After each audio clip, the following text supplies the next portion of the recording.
এই মুহূর্তে আমি আছি একাম্বরেশ্বর মন্দিরের ভেতরে।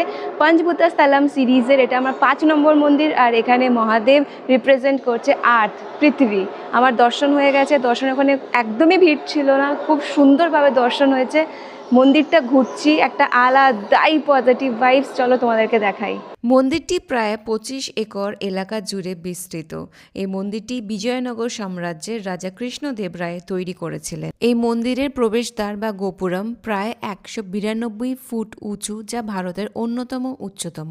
আর এই মন্দিরের ভেতরে আপনি দেখতে পাবেন 1008টা সহস্র শিবলিঙ্গম। গাছটা হচ্ছে 3500 বছর পুরনো, যেখানে মা পার্বতী বসে ওখানে শিব ঠাকুরের মাটি দিয়ে মূর্তি বানিয়েছিল। সে গাছটা এখনো আছে, মানে ভাবা যায়। আর এই একই গাছ থেকে 4টি আলাদা স্বাদের আম পাওয়া যায়, যা 4 বেদের প্রতীক। মন্দিরের টোটাল জায়গা কিন্তু 40 একর, ঠিক আছে। আগে যদি তুমি দেখতে তাহলে কিন্তু প্রচুর বড়, এখন পুরোটা কিন্তু প্রেমাইসেস না, এখন অনেক দোকানপাট বাড়ি ঘরে 40 একর জায়গার মধ্যে হয়ে গেছে। আর কম্পাউন্ডটা হয়ে গেছে অনেক ছোট, যেটা হয় সময়ের সাথে সাথে আমরা অনেকটা জায়গা অকুপাই করে নিই, তো সেরকমও কিন্তু এখানেও তাই।